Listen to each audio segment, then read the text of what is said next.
Welcome to the 5th episode of the podcast.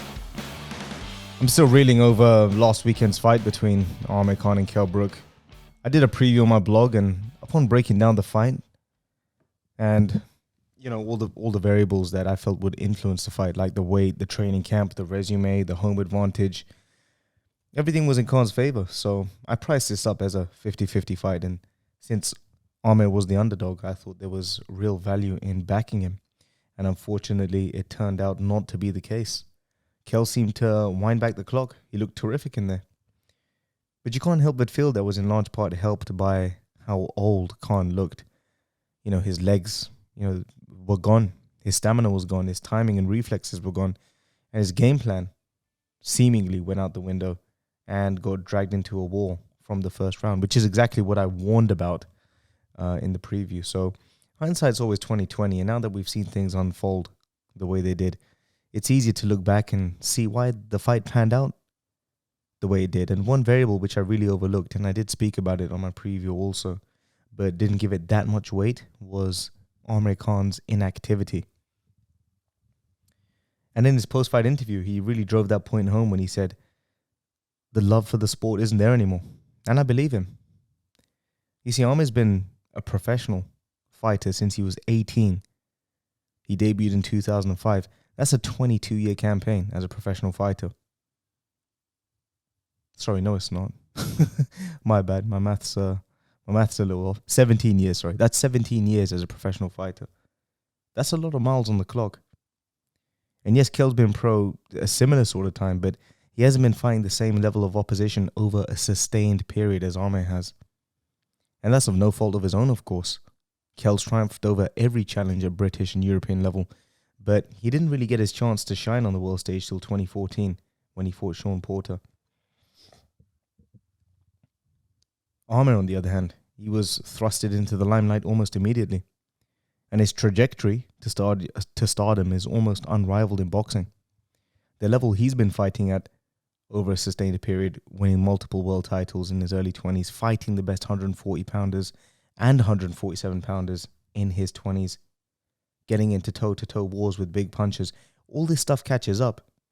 And one can even argue that he may have peaked very early in his career. I mean, what he achieved in a few short years, most fighters don't achieve half of that over the course of their whole career. That's a lot to handle for a kid in his early 20s, and there's really nothing to prepare you for that. When he was world champion and when he was considered elite, he was a gym rat, deep in the trenches in Roach's gym, regularly sparring with Pacquiao, fighting at least twice a year and taking on the best. But in the latter part of his career, he did prioritize other commitments with regards to his charitable work, his traveling around the world. He's a family man now. He's changed trainers several times over the past few years, and he's taken many sporadic breaks between fights, taking a year off or even two in this case. I think it was 3 years, actually. I think he last fought in 2019. So all things considered, it's no wonder why we haven't seen the Khan of old recently. And when you consider the fact that Amir's fighting style does rely almost entirely on his raw athleticism, he is amongst the fastest pair of hands in boxing. And if you're not living the life, which he hasn't as of late, all that time off is going to inevitably catch up, as it showed last weekend. He gave it one last roll of the dice, and I have no doubt he worked flat out in camp, and it showed. He took some serious shots, so we know he was in shape. And I also hope that puts to bed any rumors about his chin, but like I said, all those sporadic years in and out of boxing in the latter part of his career has caught up. And 8 weeks, 8 weeks of training is not going to undo all the rust, that's set in for all that time out the ring. This is a game of fine margins. And once the athleticism slows down, the legs get weaker, the punch resistance slows, it's just an uphill battle from there. And unfortunately, some fighters struggle with retirement, as we've seen too often. Legends in the ring like Shane Mosley, Roy Jones, David Hay, Ricky Hatton, fighters who, rely a lot on athleticism, just to mention a few. They go on too long and let the sport beat them into retirement.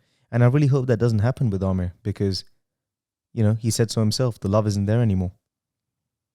He's achieved all his dreams. He's secured generational wealth. He's a family man. And Finally, he's created a fine, lasting legacy, especially amongst the British Asian community and British boxing.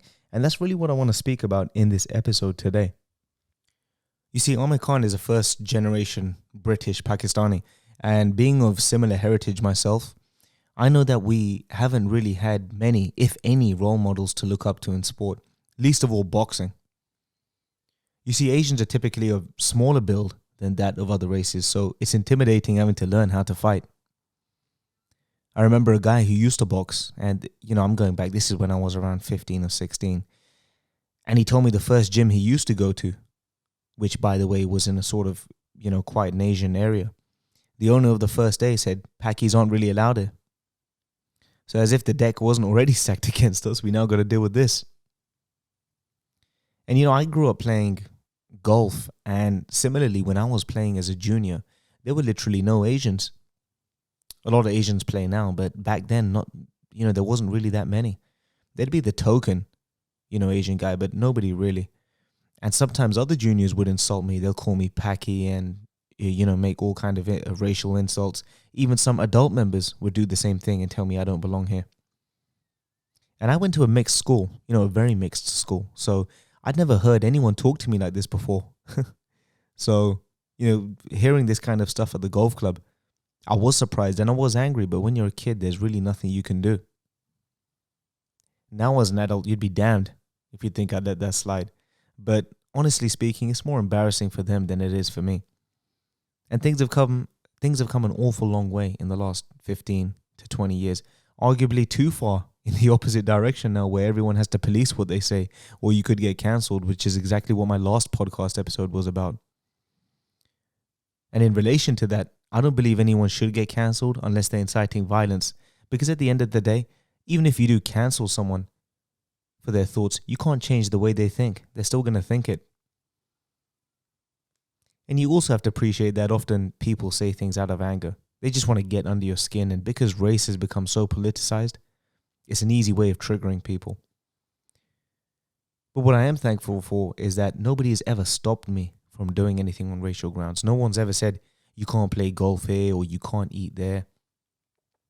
And I'm not saying people don't get discriminated against on racial grounds. It's probably more covert now, but at least society acknowledges that it's unacceptable, and it's a lot easier to go about doing anything now without being discriminated against than it was, perhaps 20 plus years ago.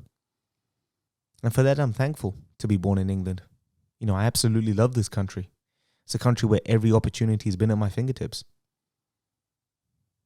As I said, I know the media and politicians really like to politicize and weaponize race, but I absolutely don't see Britain as a racist country. I love this country. Things could be better, of course, but they could be hell of a lot worse.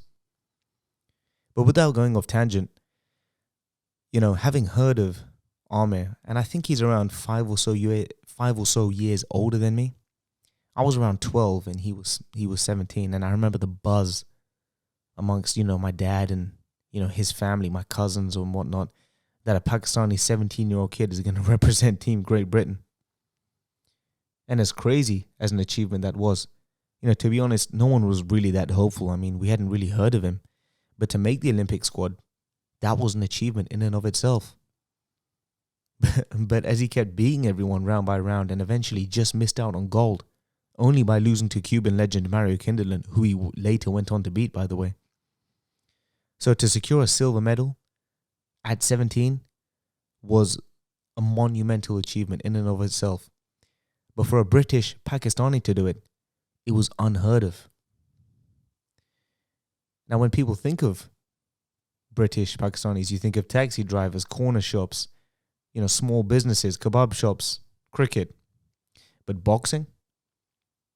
A Pakistani kid with a thick Bolton accent waving the flag for Great Britain? It was literally a glitch in the matrix, so to speak.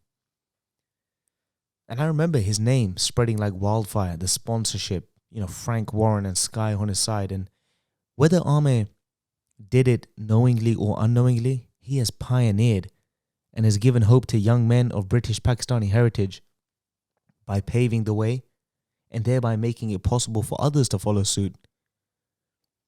You'd now be hard-pressed to step into most boxing gyms in Asian dense areas like London, Manchester, Birmingham, Nottingham, Bradford, and so forth, and not see Pakistani fighters. There's now swathes of young British Asian fighters, a lot of them who are extremely talented too. And Amir is even giving these guys a platform, as we saw in the undercard of his fights last week. Fight gyms up and down the country are now actively encouraging people of all backgrounds to take part, and as a result, we're seeing talent pop up from every demographic. And just on an identity level, Amir is not a genetic anomaly. He's not a 6'5" heavyweight bully. He's not a brawler. He's a guy of slight build, like many Asian kids, smaller than the average white guy or black guy, someone who we can look at and relate to. He's a regular looking chap from a regular working class background, but with an extraordinary ambition, work ethic, talent and bravery. Young Asian men, because of Amir, have now found an acceptable route to express their masculinity through boxing, a sport traditionally dominated by white and black males of working class background in Britain. Amir has broken that historic mold, and we can't downplay his role in this. How many people are boxing because of David Haye, or Carl Froch, or Tyson Fury, or Frank Bruno, to name a few? All iconic British fighters in their own right. But Amir has pulled on the heartstrings of probably the second or third biggest demographic in this country by giving confidence, a sense of masculinity, identity, and hope to them in ways that no fighter has done before that. And he's achieved that because he's one of us. One could argue it's not so dissimilar to what Tiger Woods did in golf to an extent. A young black kid becoming the best golfer in the world in a sport that's traditionally dominated by, middle-class, middle-aged white men. And once upon a time, he was told as a junior, you don't belong here.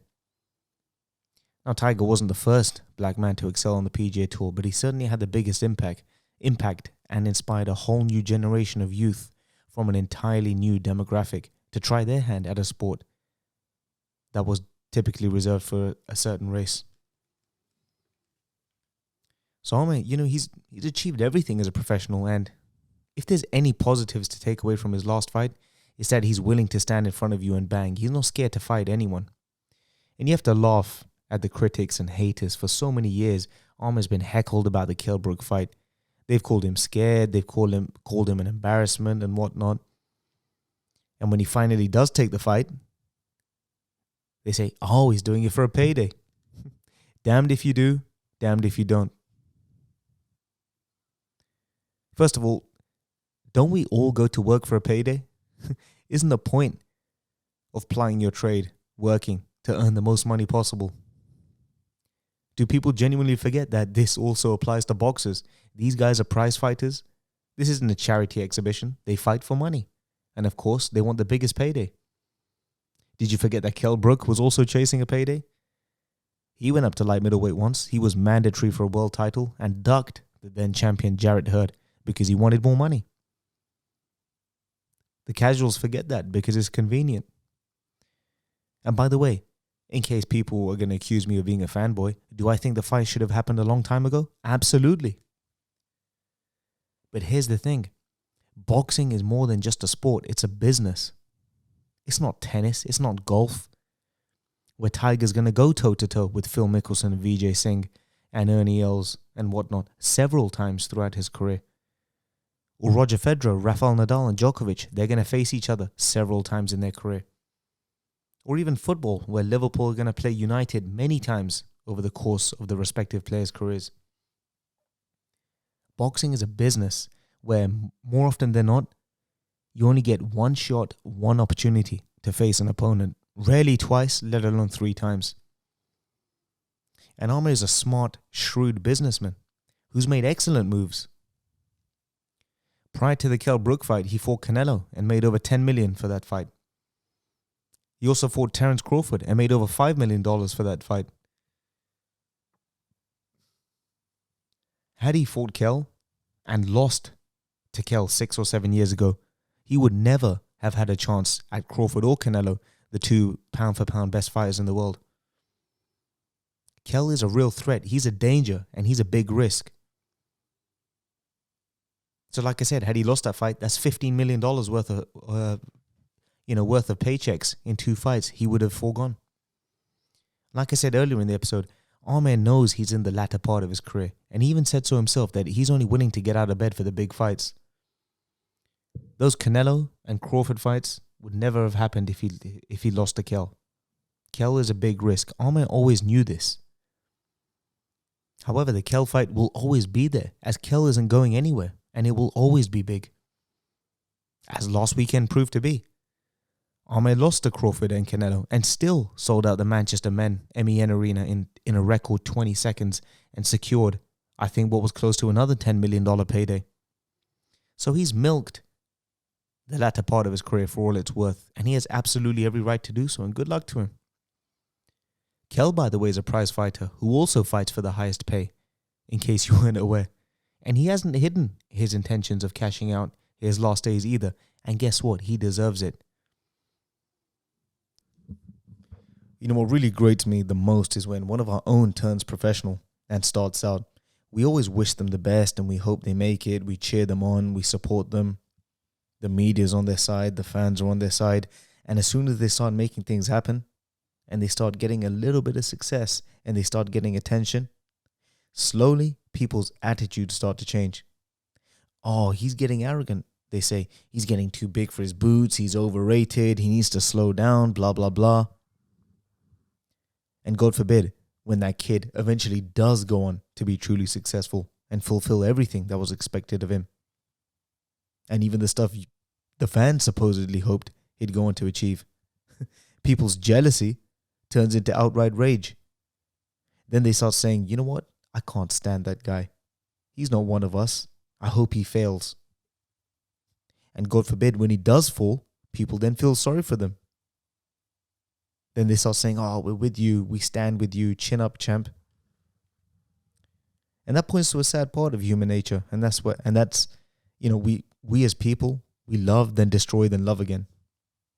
People cheer you on the way up. And when you do make it, they hope and pray on your downfall. And when you do fall, they start to feel sorry for you. We love, then destroy, then love.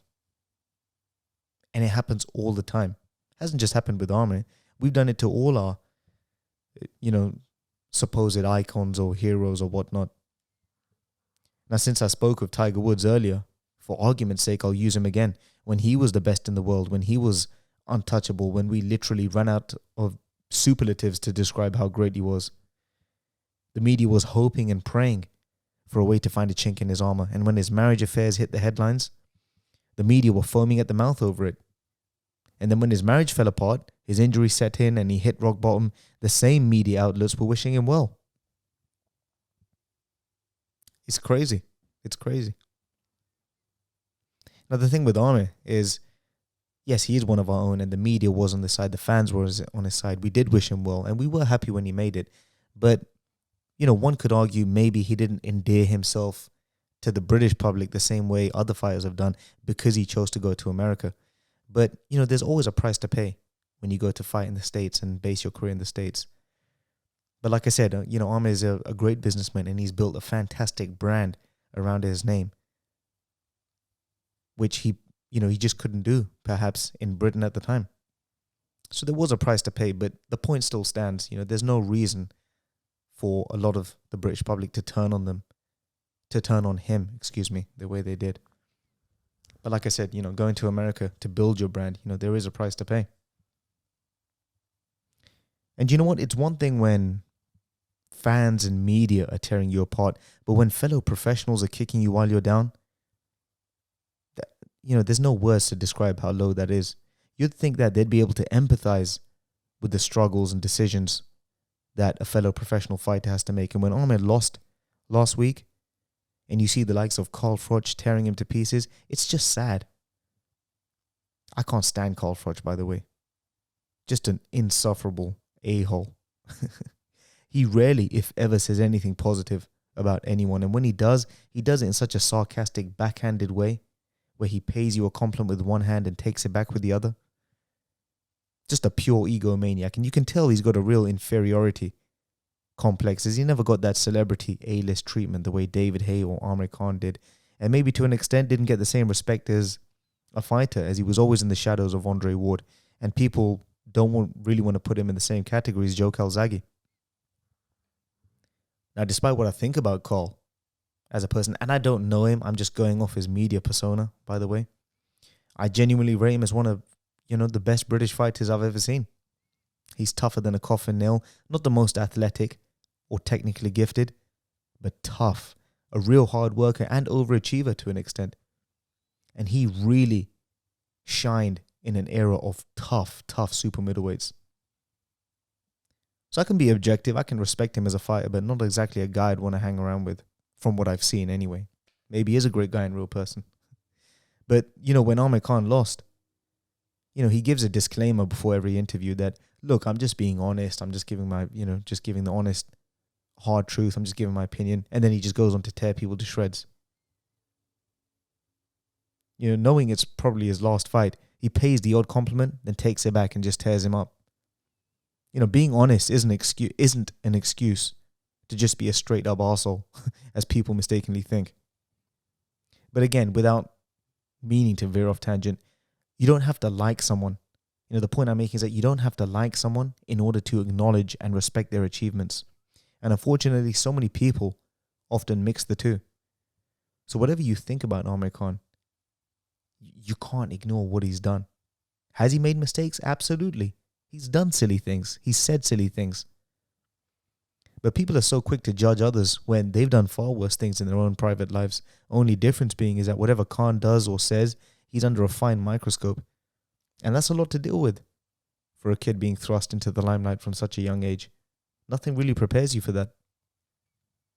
And for a community that really lacks role models in sport, I hope I've given people a real sense of perspective and understanding, especially for those who aren't from this same demographic, where it's probably harder to appreciate how and why Amir Khan is one of the most important figures in British boxing and the British Asian community. He actively challenged the status quo, and beyond the Olympic achievements, beyond the world titles, when the lights turn off, when the fanfare and the boxing circus stop, there's a lasting, tangible legacy that's ingrained in the fabric of British sport, as he's changed boxing in this country for good and given rise to a whole new crop of fighters. Sport is always something that it's not shunned, but it's always been put on the back burner for Asian families, as education has always been prioritized. But now we're seeing parents actively encourage their kids to put sport first if they're dedicated and if they're talented and have the work ethic. And there's been a real spillover effect in that regard, as we're now seeing British Pakistani talent shine through in cricket with Moeen Ali, Adil Rashid, Hasib Hamid. I'm not sure if he's Pakistani, but they've all earned national honours. Even in golf, where there's currently 2 Pakistanis in the England squad. I think one of them's just turned pro after a stellar amateur career, so I'll be keeping tabs on him. And, maybe it's a matter of time before we see a star footballer who shines through the Premier League and plays for England. Who knows? What we do know is that the floodgates are open now, and whether you like Amir Khan or not, you can't ignore his importance and influence in sport. So if it is finally time to hang up gloves for him, he can hold his head up high, knowing full well that he's played his part in inspiring a new generation. So that's it from me, guys. We'll be back talking about trading stuff next episode. So don't forget to like, share, comment, subscribe, all that good stuff, and I'll see you next week.